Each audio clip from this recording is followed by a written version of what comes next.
Good morning. Bill lives across the street from me, the Gosley family, and when I think of a Christian, I think of Bill and his family.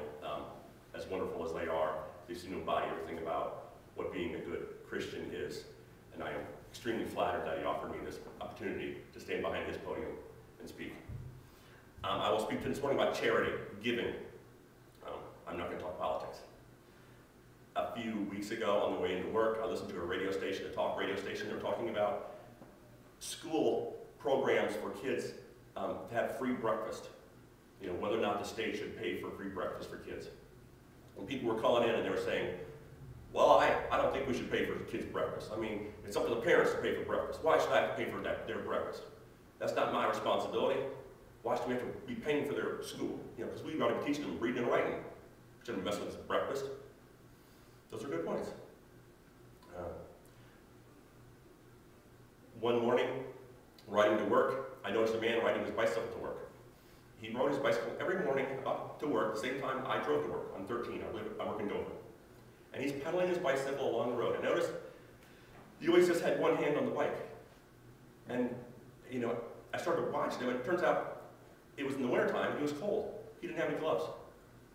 So he had to have one hand on the handlebars for a while, and he'd switch hands, you know. And so one night, I came home from work, and instead of going home, I went to Walmart and bought a pair of gloves. It cost about $15. And the next morning, riding into work with my carpool, we passed the man on his bicycle. I told my carpool, I said, pull over.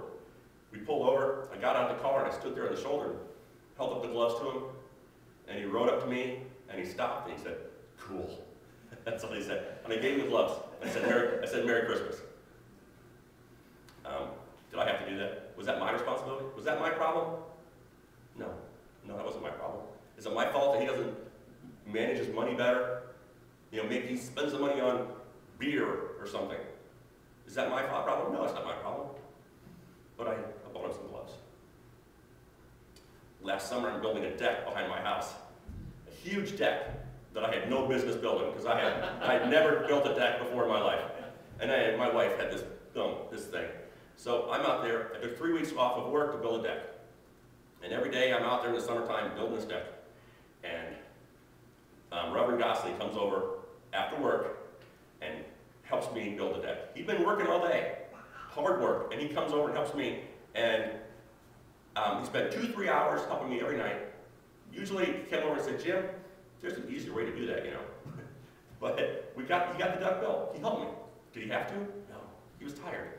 Was it his fault that I didn't know how to do this? Maybe I should have read some more books about it. Or maybe I should have hired a contractor. Was that his problem? No. He helped because he could. And he did. Speaking of carpenters, last night I heard a story about a man who's the first cousin of a man who lives in Dover. His cousin was a carpenter working in the World Trade Center. And when the one tower was hit, he got out of the tower. This man's cousin, he's a carpenter, he got out of the tower, and because carpenters can do just about anything, he ran back into the second tower to help. And that was the last thing we've ever seen him. He helped because he could. About 10 years ago, I was single, and I loved kids, and I liked doing kid things, so I signed up for Big Brothers Big Sisters. Why not? I like Disney movies. It's a good excuse to go to a go-kart track, right? So I signed up for Big Brothers Big Sisters, and they paired me with a little boy whose father had died when his mom was still pregnant with him. Little boy from Hillsborough. And it was a very great experience. It still is a wonderful experience. Speaking of kids, about 6 years ago, my wife is a second grade teacher. And it was after the first year of her teaching, that summer, she came in.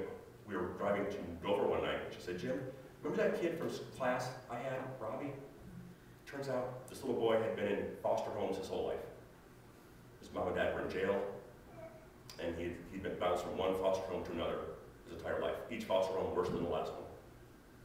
And she found out that, and he was her student all last year. The previous year, he was her student. Great little kid, great big ears. You know, but he's on a roll, wonderful little boy. My wife was telling me the story, and I'm thinking to myself, wait a minute, I have a 3-bedroom house, nice yard, a big dumb dog, everything you need to raise a boy, right? And I said, we were sitting at the Woodside stoplight on 13. And I was thinking about it, and I said, honey, why don't we take it? She said, good, they're coming tomorrow. And about a week later, this little boy shows up on my doorstep with a half-filled, hefty bag with all his belongings. And then today he's on the honor roll. He's an MVP of his track team. Great young man. Yeah. And why do we do these things? Why should we help? The man on the bike, it was not our fault. Not my fault the guy didn't have gloves. It's not my concern. How many thousands of people rode by that guy every day and thought that? How many people walked past that man and thought, that's his problem, not mine. He needs to get a better job. You know, why did Reverend Gosling come over and help me with that deck? It's not his problem. His back was probably hurting already. Why should he help us? Zane, not my problem. That was not my problem. Why should I have to take this kid around? It's not my kid. Somebody else should worry about it. The reason, I must stress this, to give is not a selfless act. If we do it right, it feels great. Every day I drove by that man on his bicycle and saw him wearing my gloves, I can't tell you how much joy it brought me. Bill, I know you enjoy sitting on my deck drinking that sweet tea. Amen. Yeah. I mean, because you know, and when I spend time with Zane, when I watch Robbie win his track meet, or when he gets on a roll, or when I just sneak and glance at him doing his homework one night, and I see the man he's becoming, it feels pretty great.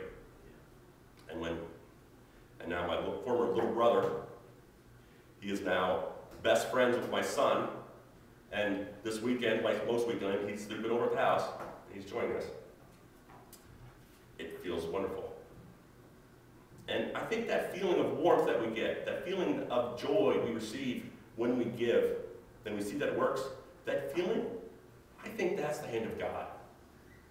I think that is where God steps in and caresses us a bit and says, thank you. Thank you for giving. Thank you for helping a member of my flock. You didn't have to do that. That's God's way of saying, thank you. I believe that's where we feel God when we give. So I implore you this morning, when you see someone or in a situation where someone could use a hand, don't ask if you should help. Ask if you can help. Can I help this person?